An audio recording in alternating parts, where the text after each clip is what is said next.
This is the Silver Guardian Season 1 recap. Don't forget to click that notification icon to stay in tune with our latest videos. Let's begin.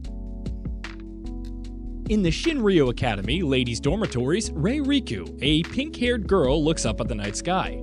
She thinks of the peace they're enjoying and of the man that's fighting to protect it. She grieves that she cannot reach him, so she only honors him in memory. In a world with a blood-red moon, a streak of light slices through the ground and causes an explosion. Rising in a plain stretch of land, a lone pyramid-shaped mausoleum proudly stands and an emblem shines atop it. Anon, hundreds of thousands of cloaked figures with red glowing eyes emerge from the ground, covering stretches of land. They close in on the mausoleum as though on a mission to take a treasure it's guarding. Suigin Riku, the guardian of the mausoleum, takes an orange-striped cat on his shoulders and looks at the expanse of glowing-eyed fiends in the field. He takes his stance and charges down at them. In a peaceful time long ago, Riku Suigin loses the game he's playing when a group of schoolboys interrogate him. Apparently, Suigin has 10 jobs and is currently working in the pool as a lifeguard. Ironically, he doesn't know how to swim, and he only works there to clean. When the schoolboys didn't get anything from him, they decided to bully him and throw a cat into the pool. Suigin, knowing well that he cannot swim, jumps into the pool to save the cat. However, he runs out of breath and loses consciousness. When he finally comes around, he's been told by his friend Rancho that he is saved by Rei Riku, the smartest girl in the school and the only daughter of Riku Yusha, a tech mogul who happens to be the creator of his favorite game. However, Suigin doesn't know her, and she was already gone by the time he wakes up. He can only vaguely recall a pink-haired girl coming to rescue him underwater. In the present, 5 gigantic glowing-eyed monsters appeared from the ground to take out Suigin. He calls for his spell, 1,000 Graves, which easily takes down the giants, and all the others with them. In a dreamlike world, under a bright red tree, a young pink-haired girl wakes from a deep slumber. There, a young boy asks if she's okay. She asks who he is, and he answers Suigin. It is night in a cemetery, and 2 students are fooling around when a menacing tall figure in black with a glowing red scarf and 2 pairs of eyes greet them. The 2 students flee in terror. However, that terrifying creature turns out to only be Suigin and his cat, who's sitting on top of a ladder currently doing his night shift job. When he finished with his work, he sat on the conveniently stationed computer and started the game Dungeon Sanctuary. He is admired for his skill by the other players within the game, exclaiming how he was able to slay a level 99 dragon with a meager weapon. Shortly, Suigin hears a call for help. He helps the pink-haired character whose name is Rei. Just as they're about to become friends, his computer dies. He sits back and sighs in defeat. To fix a flickering street lamp, Suigin climbs up to it. A moment later, a window from the building across the lamp opens, and a beautiful pink-haired girl appears. Suigin and the girl stare at each other in surprise until he's harshly knocked out with a pillow by the girl's roommate, causing him to fall. The next day, Suigin is cleaning windows in the school when he again sees the girl from the last night and her roommate. They were talking about a game, and Suigin saw the pink-haired girl's character was the one that he rescued the night before. Rancho sees him and tells him to be careful, saying that she's coveted by every boy, a star impossible to reach. When he gets home, Suigin receives a message from the player he helped the night before. She is extending an offer of friendship and asks if he wants to play with her. For several months, they played together, until one day, Rei asks if they can meet in real life, but Suigin knows he's poor and has to work multiple jobs to fund his education. He believes that Rei Riku is above his league, so he refuses to meet with her. Except for when they are in the game, where every spare moment he has, he spends with her. News of the game shutting down for good is announced, and Suigin feels as though the world is ending. Rei Riku is called to an audience by her father, who hands her a box, saying that if anything were to happen, she should follow the instructions written within. He also adds that Dungeon Sanctuary was merely a prototype, and it's time for another one of his creations, something beyond real life, to see the light of the day.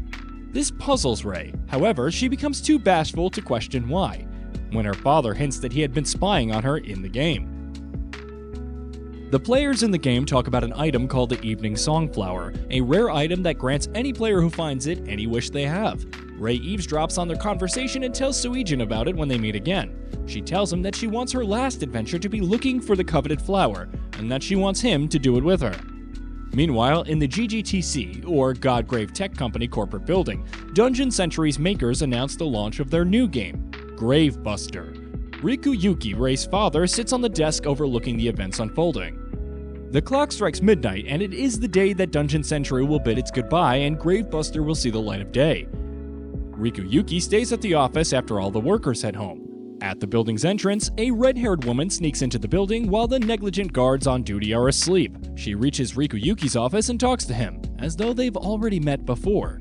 She points her gun at his face and he glares at her. She demands him to tell him a secret, something about how to open the tomb, but he doesn't yield, saying that Ling will never find that out. When the assassin realizes that she will not get anything from him, she shoots a bullet straight through his head. In the game, a terrifying creature arises and devours every player that it can get a hold of. Rei, while waiting for Suigin, sees the monster and confronts it. She asks it what it wants, to which it answers that it wants more. She tries to fight it, but she's no match for the gigantic devourer. Meanwhile, Suigin violently pedals his way back to his dorm to catch Rei in the game. However, he falls on a ledge and breaks his bike. He runs instead and finally reaches his destination and logs into the game. He sees the destruction it has become. He sees Rei being seized by the monsters and tries to save her. However, he is unable to. But before the monster takes her, she was able to give him the rare evening song flower, which she found on her own. Police cars surround the GGTC and news of Riku Yuki's murder is everywhere on the news. While watching the telecast for his funeral, Suigin gets a fleeting memory of being with Riku Yuki before, but he shrugs it off as nothing. Later that day, Rei calls Suigin to their estate and hands him a box given by Riku Yuki himself. In it is a Seibei, a console designed specifically to play Gravebuster. Suigi wonders why Riku Yuki would leave him this, as he's never even met him and they're not related. Rei is not more knowledgeable on that matter and he's only following her late father's instructions. She then reveals that she is not a biological daughter of Riku Yuki and instead was adopted when her parents, and good friends of Yuki, died. Afterwards, she takes her to leave to entertain some guests and Suigin is left to explore his Seibei. It automatically identifies him and after a bit of setting up, it reveals that Suigin has 10 billion yen in the game. Just then, a record message of Riku Yuki is played and the old man reveals to Suigin that he is his long-lost grandson. Outside, Rei's cries can be heard and Suigin looks out the window to see Rei being cuffed. Debt collectors forcefully take Rei, the sole known kin of Riku Yuki, to charge for his debt when Suigin intercepts. One of the men kicks him furiously until Rei pleads with them to stop. But before they could leave, Suigin tells him that he will pay the debt off of 500 million yen. Another strikes him when he learns that his in-game wealth cannot be converted into real currency. And with that, Rei is taken away. Suigin tries to go after her one more time, but this results in getting his bicycle destroyed. Out of nowhere, a glowing man appears in the car, introducing himself as Silicon Totems, and he tells Rei to come with him. When Suigin catches up with them, the man is holding an unconscious Rei in his arms and tells Suigin that Temujin sends him a message. "I'll be waiting for you in Gravebuster." With that, he's gone. When Suigin asks for help from nobody in particular, his game console lights up and a lady appears in front of him, introducing herself as Twinstar, his servants that he summoned when he asked for help. Suigin enters the game and lands in a desert where a pyramid chases him. Twinstar's body dispersed into a cloud of dust, and what was left were Shin-chan and Wei-chan, the two puffballs. They help Suigin face the pyramid enemy. However, after being terrified, they abandon him and he is left to face it alone. Luckily, the pyramid enemy turns out to not be an enemy but a tomb guardian.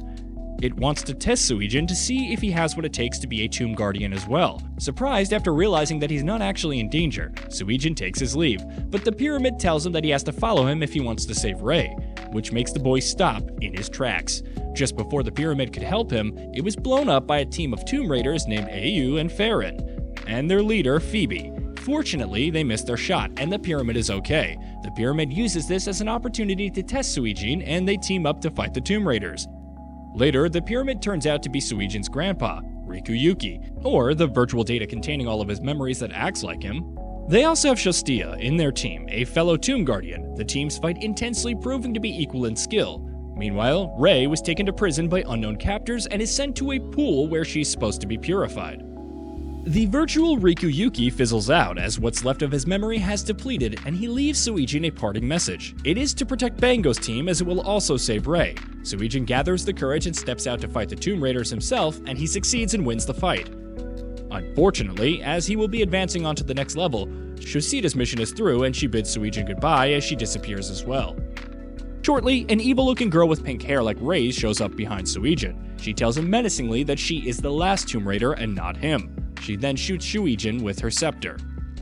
Suigin receives a call from a man who calls himself Temujin of Totem. He leaves nothing but a mysterious message that he has been waiting for him in the game. Suigin reads that the current leader of the game is Dark Tiger, who is the head of an organization known as Precious. The organization is extremely wealthy and grows that wealth by stealing the other players' money and uses it for power.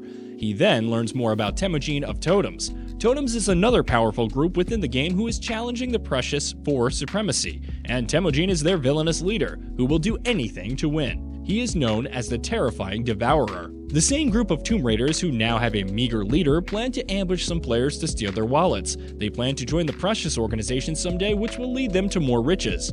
Meanwhile, Rei is still held captive by the Totems, and their leader Temujin pays her a visit. Everyone is becoming increasingly worried of Rei's disappearance, and Suigin vows to himself to save her as soon as he can. Temujin creates a console for Rei for the game. When his herald, Koshiriko, who bears a jealousy for the girl, asks him why he thinks that girl is worth his while, he responds to her that Rei is valuable to him and he has plans set for her.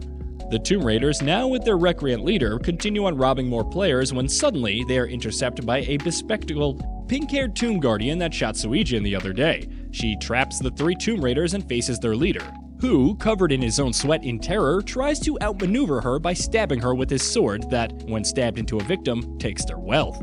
However, the sword takes the money of the one with the lesser wealth.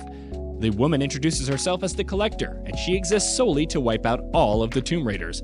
She empties the leader's wealth and leaves. The Tomb Raiders report to Precious about the Collector, and they mark her as their target.